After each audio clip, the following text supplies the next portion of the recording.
অন্য গুৰুত্বপূৰ্ণ খবৰ এবাৰ এগৰাকী ছাত্ৰক প্ৰহাৰ কৰা ঘটনা পোহৰলৈ আহিছে। হুজাইত এজন 6 বছৰীয়া ছাত্ৰক প্ৰহাৰ কৰিছে। হুজাই ডংকি গাঁও LP স্কুলৰ প্ৰধান শিক্ষকৰ বিৰুদ্ধে অভিযোগ উত্থাপিত হৈছে আৰু ভোগেশ্বৰ মেধি নামৰ প্ৰধান শিক্ষকগৰাকীয়ে প্ৰহাৰ কৰিছে এজন 6 বছৰীয়া ছাত্ৰক। 6 বছৰীয়া ছাত্ৰৰ পিঠি ফাটি গুৰুতৰভাৱে হয় আঘাতপ্ৰাপ্ত। তাৰ পাছতে অভিভাৱকে ন্যায় বিচাৰি হুজাই থানাত দাখিল কৰিছে এজাহাৰ। আমি জনাই আছো পুনৰবাৰ যে হুজাইত এজন ছাত্ৰক কৰিছে প্ৰধান শিক্ষকে প্ৰহাৰ। যিহেতু ছাত্ৰ ছাত্ৰীক প্ৰহাৰ কৰাটো এক অপৰাধ বুলি গণ্য কৰা হয়, তেনে সময়তে দেখা গৈছে 6 বছৰীয়া ছাত্ৰক প্ৰহাৰ কৰিছে হুজাই ডংকি গাঁও LP স্কুলৰ প্ৰধান শিক্ষক ভুৱনেশ্বৰ মেধিয়ে। আৰু এই প্ৰহাৰতে 6 বছৰীয়া ছাত্ৰজনৰ পিঠি ফাটি গুৰুতৰভাৱে আঘাতপ্ৰাপ্ত হয় আৰু উপায়ন্তৰ হৈ ছাত্ৰজনৰ অভিভাৱকে ন্যায় বিচাৰি দাখিল কৰিছে হুজাই থানাত এখন এজাহাৰ। আৰু এই প্ৰধান শিক্ষকগৰাকীৰ ওপৰত আছে বিদ্যালয়ৰ গছ কটাৰ পৰা ছাত্ৰক কাম কলা কৰালৈকে আছে 101 অভিযোগ। বৰ্তমান শিশুক নিৰ্যাতন কৰাক লৈ স্থানীয় ৰাইজৰ মাজত হৈছে তীব্ৰ প্ৰতিক্ৰিয়া। যিহেতু শিশু নিৰ্যাতন নীতি গুৰুতৰভাৱে এক অপৰাধ বুলি গণ্য কৰা হয় আৰু তেনে সময়তে 6 বছৰীয়া এগৰাকী শিশুক এইদৰে আঘাতপ্ৰাপ্ত কৰিছে প্ৰধান শিক্ষকগৰাকীয়ে। এক প্ৰকাৰ চলাইছে নিৰ্যাতন। গতিকে আৰক্ষীয়ে কি ব্যৱস্থা গ্ৰহণ কৰে সেয়া এক লক্ষণীয় বিষয় হৈ পৰিছে। আৰু এই সন্দৰ্ভত যি দৃশ্য বা যি মন্তব্য আছে হুজাইৰ পৰা আমাৰ সাংবাদিক দীপাংকৰ মজুমদাৰে পঠোৱা সমগ্ৰ দৃশ্য লগতে মন্তব্য আগবঢ়াব চেষ্টা কৰিছোঁ। স্যাৰ স্কুলত বছৰীয়া কিমান টকা আহে? মোবাইল নম্বৰ কিয় তেতো আপুনিও প্ৰেচিডেণ্টৰ লগত পইচা মাৰে? কৈ পেলাই লাভ নাই। মই আপোনালোকক কৈছোঁ ঠিক আছে, মানুহজনক মাতিম মই সোমবাৰে।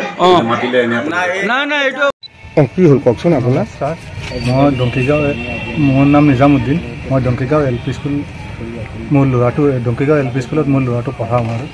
মানে আমাৰ লোকেশ্বৰ মেধি তেওঁ হেডমাষ্টাৰ আৰু তেওঁৰ ওচৰত মোৰ ল'ৰাটো পঢ়াৰ পাছত মানে আজি কিবা এটা চিঞৰ বাখৰ লাগি ল'ৰা ছোৱালীয়ে খেলাৰ সময়ত মোৰ ল'ৰাটোক হেডমাষ্টাৰে বহুত বেয়াকৈ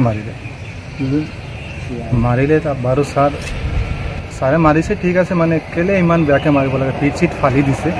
ফলাৰ কথাটো হ'ল কি দুদিন মোৰ ল'ৰাটো ইমান বেয়াকৈ কিবা এটা কৰিছে তেনেহ'লে মোকতো গোচৰ দিব পাৰে, ফোন নম্বৰো আছে। তেওঁ গোচৰ নিদি পেলাই ইমান বেয়াকৈ মাৰিলে। আমি ঘৰৰ যোৱাৰ পাছত ল'ৰাটোক মই দেখি পালোঁ, পিঠি চিঠি ফালি দিছে। মই ভিডিঅ' বনাইছোঁ, ফটো বনাইছোঁ। বনোৱাৰ পাছত আমি হুজাই থানাত কাষলৈ আহিছোঁ। তেওঁক মাষ্টৰকো ফোন মাৰিছিলোঁ, মাষ্টৰে ফোনটো বাৰু ৰিচিভ কৰা নাই। নকৰি পেলাই মানে সি তাৰ গুচি গ'লে। এতিয়া আমি কি কৰিম বাৰু? আমাৰ অসহায় মানুহ, আমি হুজাই থানাৰ কাষলৈ আহিছোঁ। আমাৰ হুজাই থানা আছে যদি ইয়াত আমাৰ মুৰব্বী আছে, মুৰব্বীৰ ওচৰত বিচাৰ দিব আহিছোঁ। এতিয়া ল'ৰাটো কোন ক্লাছত পঢ়ে বুলি ক'লে? প্ৰথম ক্লাছত। আজি নতুন এডমিশ্যন দিয়া 10-12 দিনমান হৈছে, 7 দিন হৈছে স্কুলত যোৱা। প্ৰথম ষ্টাৰ্টত যদি এনেকুৱা কৰে ছাৰে, তে পাছতনো আমাৰ ল'ৰা ছোৱালী কি কৰিব? আগতো তেনেকুৱা আৰু এটা ল'ৰাৰ কাণ কলা বনাই দিছিল, আমি দেখিছোঁ, আমি নিজে চাই দিছোঁ, ছাৰক বুজাইছোঁ ছাৰ এনেকুৱা নকৰিব। ছাৰে এতিয়া কিছুমান দিন গৈছে আৰু আকৌ মোৰ ল'ৰাৰ ওপৰত তেনেকুৱা কৰিব। তাৰপাছত এতিয়া হুজাই থানাত আপোনালোকে এজাহাৰ দিছে নেকি? এজাহাৰ দিব আহিছোঁ, বৰ্তমানে এজাহাৰ দিব আহিছোঁ। এজাহাৰ কপিও আছে, দেখাইছোঁ। OC ছাৰক কৈছোঁ, কৈছে এজাহাৰটো দেখাই মেডিকেল কৰি তোমালোকে ঘৰত গুচি যোৱা, আমি চাই দিম।